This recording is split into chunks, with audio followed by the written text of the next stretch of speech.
a este acto solemne de apertura de temporada del Centro Cultural CEPROCA.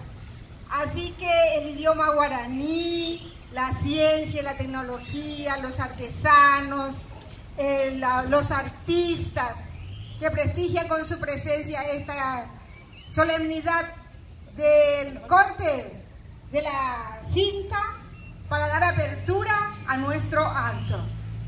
Ahí ya se está procediendo al corte de la cinta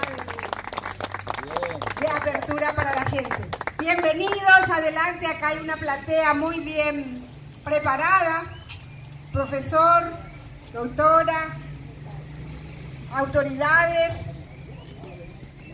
miembros del Parlamento Popular, bienvenidos todos, artesanos, profesor, adelante, donde quieran sentarse por favor.